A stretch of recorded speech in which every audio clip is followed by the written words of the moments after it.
Hello guys, this is Riya and welcome to my YouTube channel Riya coaching classes. आज का हमारा topic है class 12 की पॉलिटिकल साइंस का सेकंड चैप्टर, दो ध्रुवीयता का अंत। तो चलिए शुरू करते हैं।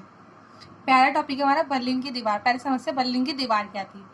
बर्लिन क्या थी? राजधानी थी जर्मनी की, और बर्लिन को दो भागों में विभाजित हो गई थी, पूर्वी बर्लिन और पश्चिमी बर्लिन। और इसी विभाजन के चलते बर्लिन की दीवार बनी थी इन दोनों के बीच में, और ये दीवार 25 सालों तक बनी रही थी। और ये दीवार शीत युद्ध का भी सबसे बड़ा प्रतीक है। क्यों इस दीवार का इतना महत्व है? क्योंकि बर्लिन की दीवार जो पश्चिमी साइड था वो अमेरिका का था। उधर अमेरिका का पूंजीवादी व्यवस्था थी, और पूर्वी बर्लिन सोवियत गणराज्य का था। उधर सोवियत संघ की व्यवस्था थी। तो इसलिए ये दीवार शीत युद्ध की महत्व की वजह से बहुत महत्वपूर्ण है।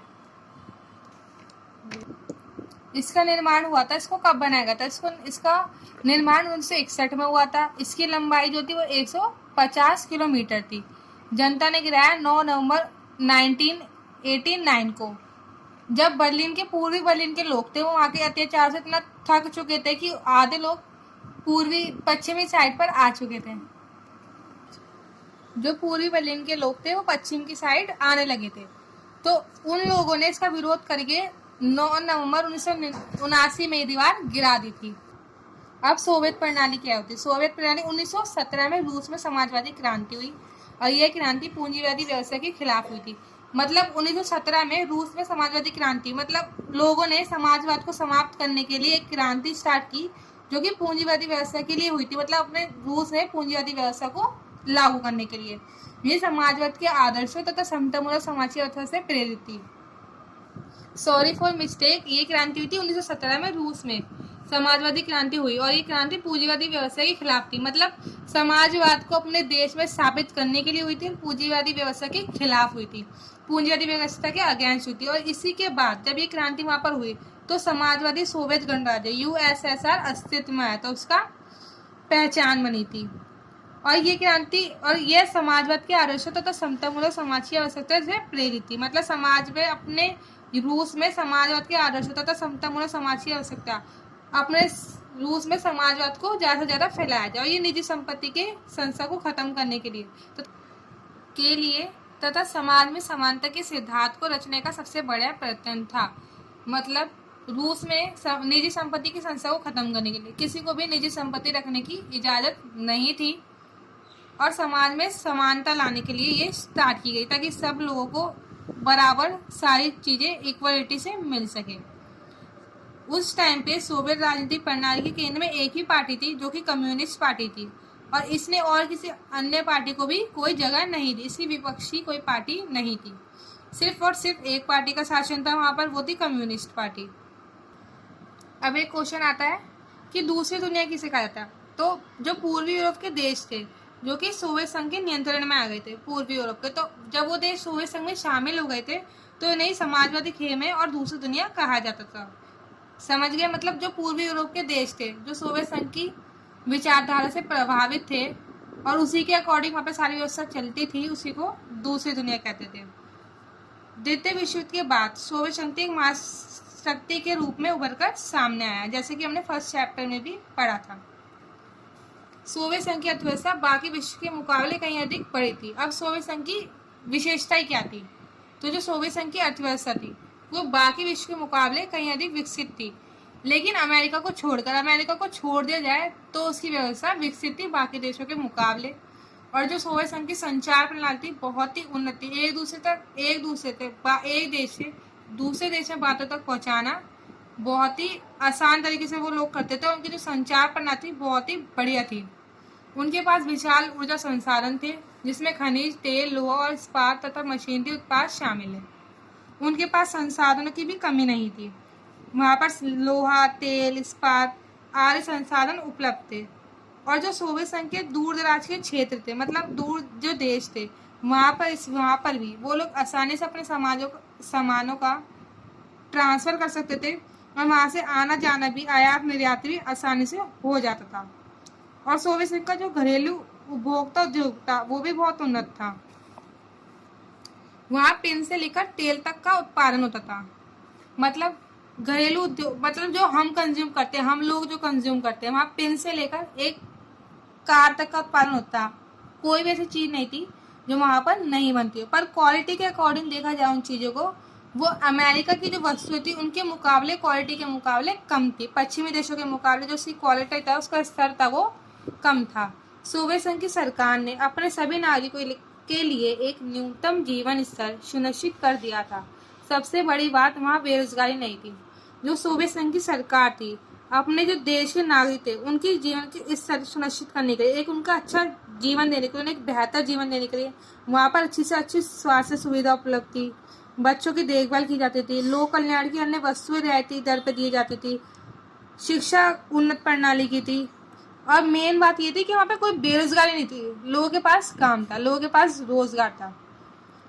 इतना सब क्वालिटीज होने के बाद भी सोवियत प्रणाली का कैसे भी, ये हम आगे पढ़ेंगे कि क्यों विघटन हुआ। पहले ये जानते, धीरे धीरे सोवियत प्रणाली पर नौकरशाही का शिकंजा मजबूत होता गया। यह प्रणाली सत्तावादी होती गई और नागरिकों का जीवन कठिन हो गया। मतलब धीरे धीरे सोवियत प्रणाली पर नौकरशाही का शिकंजा मजबूत होता गया। वहां पर लोगों को बोलने का अधिकार छीन लिया गया, उन्हें अभिव्यक्ति का अधिकार नहीं था। वो अपनी जो भी उनकी सरकार के खिलाफ उनकी परेशानी थी, वो डायरेक्ट सरकार को नहीं बोल सकते थे। वो कार्टूनों की मदद से, चुटकुलों की मदद से अपनी जो परेशानी है उस परेशानियों को व्यक्त करने की कोशिश करते थे। और सोवियत संघ की अधिकांश संस्थाओं में सुधारने की आवश्यकता थी। जो सोवियत संघ की संस्थाएं थी रूस में, तो उस टाइम पे वो संस्थाओं का हाल इतना बिगड़ा हुआ था क्योंकि उनमें सुधार लाना बहुत आवश्यक था। वो नागरिकों की को उचित चीजें मुहैया कराने के लिए और उनको वो चीजें उपलब्ध कराने के लिए ऐसे काम नहीं कर पाए थे, ना लोगों का जीवन सुनिश्चित हो पा रहा था। क्योंकि एक ही सोवियत संघ में एक ही दल यानी कम्युनिस्ट पार्टी का ही नियंत्रण था। एक ही पार्टी थी, ना कोई विपक्षी पार्टी थी, ना कोई उनके सरकार के खिलाफ कुछ बोल सकता था। तो इस वजह से वहां पर परेशानियां क्रिएट होती जा रही थी।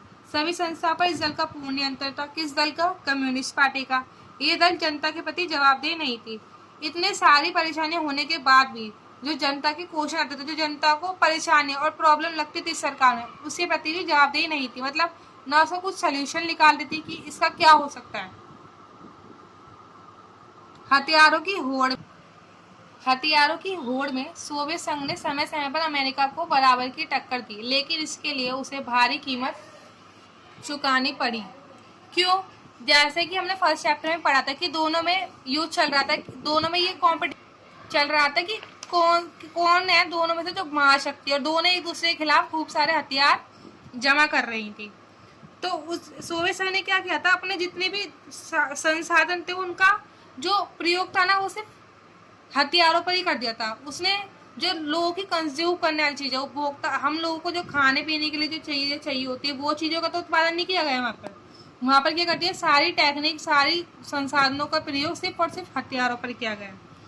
सोवियत संघ प्रौद्योगिकी तथा बुनियादी ढांचे के क्षेत्र में पश्चिम देशों के मुकाबले पीछे रह गया।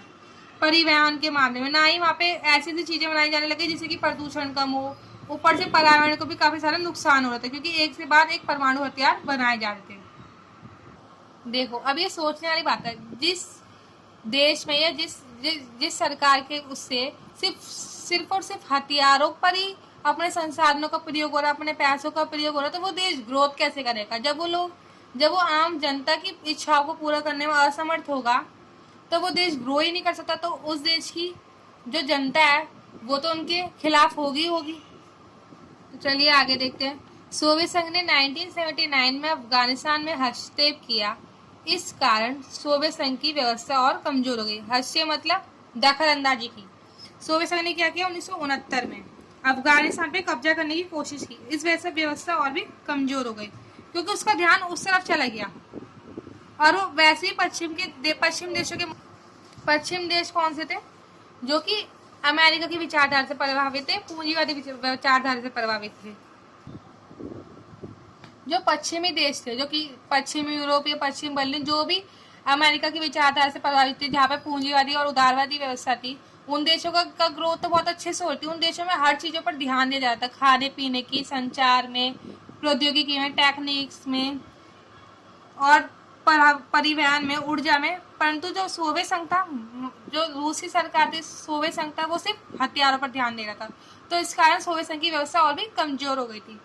लोगों के पास खाने पीने की, वहां पर उस सरकार के पास लोगों के खाने पीने की चीजें कम पड़ गई थी। तो उन्होंने क्या करना चालू किया, साल दर साल आयात बढ़ाते गए, दूसरे देशों से आयात करने लगे खाने पीने का सामान। तो इससे और उनकी व्यवस्था लड़खड़ा गई। एक तो पहले से उनकी इकोनॉमी कितनी नीचे आ चुकी थी कि अब उन्होंने खाद्यान्न का, खाने पीने वाली वस्तुओं का भी आयात करना चालू कर देता, जिससे कि उनकी जो अर्थव्यवस्था थी वो रुक सी गई थी उसकी कुछ सालों तक, और गतिरोध हो गई थी, मतलब बिल्कुल ही रुक गई थी, ना उसमें कोई ग्रोथ नहीं हो रही थी। अब देखते हैं जब सोवियत संघ की पार्टी में, कम्युनिस्ट पार्टी में मिखाइल गोर्बाचेव ने एंट्री ली तो क्या हुआ। 1985 में कम्युनिस्ट पार्टी के महासचिव बने। कौन बने? मिखाइल गोर्बाचेव बने थे। उन्होंने क्या सोचा, उन्होंने पिछड़ते सोवियत संघ में सुधार लाने की कोशिश की। उन्होंने देखा जब सोवियत संघ की जो कम्युनिस्ट पार्टी है उसकी हालत जब इतनी खराब है तो उसको क्यों ना सुधारा जाए। उन्होंने क्या किया, पश्चिम देशों के साथ अपने संबंधों को सुधारने का प्रयास किया। जो पश्चिम के देश है जिनसे अभी तक लड़ाइयाँ चल रही थी, सिर्फ उन देशों के साथ अपने संबंधों को सुधारने की कोशिश की, लोकतांत्रिक रूप देने का प्रयास किया। अगर वहाँ पे लोकतांत्रिक रूप होता तो सरकार भी जवाबदेही होती लोगों के सवालों के प्रति, जनता को भी अभिव्यक्ति की स्वतंत्रता होती, बोलने की स्वतंत्रता होती, और भी ग्रोथ भी अच्छे से होती। देश के भीतर आर्थिक राजनीतिक सुधार करना शुरू किया। जो देशी इकोनॉमी जो रुक सी गई थी उस अर्थव्यवस्था को चलाने की कोशिश की, दोबारा से अपने आर्थिक राजनीतिक सुधार करना आरंभ किए। आर्थिक रूप से उन्होंने सुधार करना आरंभ किया कि देश में कैसे आर्थिक ग्रोथ किया जाए, राजनीतिक जो कम्युनिस्ट पार्टी उसे अंदर ही अंदर कैसे सुधारा जाए। जो लोगों का बस चलने लग गया था, कुछ नेताओं का, जो कुछ नेताओं की मनमानी थी उसको भी सुधारने का प्रयास किया। अब जो मिखाइल गोर्बाचेव की जो सुधारों की नीति थी वो ज्यादा कामयाब नहीं हुई, क्योंकि इन नीतियों का कम्युनिस्ट पार्टी के नेताओं द्वारा विरोध किया गया। अब जब वो सब चीज सुधारने की कोशिश कर रहे थे पार्टी के अंदर, तो ये बात तो है ही जरूरी कि जो वहाँ के कम्युनिस्ट पार्टी के जो पहले के नेता थे वो तो उनका विरोध करेंगे ही करेंगे। क्यों? अब उनकी दखलंदाजी हो रही है इनकी। अब वो बिल्कुल ही चेंजेस कर देते तो उनका जो दबदबा था, उनकी जो उस टाइम पर पोजीशन थी वो तो खराब हो जाती। तो इसलिए जो उनकी नीति थी वो ज़्यादा कामयाब नहीं हुई, और उसी टाइम पे लोगों ने वहाँ पर विरोध भी करना चालू कर दिया। वहाँ की जनता ने, पूर्वी यूरोप के जितने भी पूर्वी देशों की जितनी भी जनता थी उन्होंने विरोध भी करना चालू कर दिया था मिखाइल गोर्बाचेव के टाइम पे। सोवियत संघ के विघटन की घोषणा। सोवियत संघ के विघटन की घोषणा मतलब अब ये घोषणा हो गई कि जो सोवियत संघ है वो समाप्त हो चुका है। जो ये सोवियत संघ की जो था ये संघ अब वो खत्म हो चुका है, अब वो नष्ट हो चुका है। दिसंबर 1991 में रूस, बेलारूस और यूक्रेन ने 1922 की सोवियत संघ के निर्माण से संबंध जो संधि थी उसको समाप्त करने का फैसला किया। मतलब 1991 में 3 देश, रूस, बेलारूस और यूक्रेन ने, जो 1922 से चलती हुई वाली संधि थी सोवियत संघ के साथ, जो उनका सोवियत संघ की जो दखलअंदाजी इन 3 देशों के अंदर चल रही थी, तो उन्होंने कह दिया कि यहाँ पे जो सोवियत संघ की दखलअंदाजी थी वो समाप्त हो गई, अब यहाँ पर उसकी मर्जी नहीं चलेगी। ये उन्होंने घोषणा कर दिया। उन्होंने इसके साथ एक और घोषणा की कि सोवियत संघ के विघटन की घोषणा की, मतलब अब इन देशों में सोवियत संघ की मनमानी नहीं चलेगी। 25 दिसंबर 1991 में गोर्बाचेव ने सोवियत संघ के राष्ट्रपति के पद से इस्तीफा दे दिया, और 25 दिसंबर को ही जो मिखाइल गोर्बाचेव थे उन्होंने भी सोवियत संघ के जो राष्ट्रपति के पद से इस्तीफा दे दिया। वैसे भी पार्टी समाप्त हो चुकी थी तो उन्हें इस्तीफा देना ही था। इससे क्या हुआ, जब उन्होंने इस्तीफा दे दिया तो अब पार्टी भी समाप्त हो चुकी थी। इससे क्या फर्क पड़ा, पार्टी के समाप्त होने से स्वतंत्र राष्ट्रों का राष्ट्रकुल बना। अब जो नए नए देश सोवियत संघ से पीछा छूटा, जिनका जो सोवियत संघ के राज से आजाद हुए, तो उन देशों का उदय हुआ, मतलब नए देश आए विश्व के मंच पे, कुछ नए देशों का उदय हुआ। सोवियत संघ का उत्तराधिकारी रूस बना दिया गया।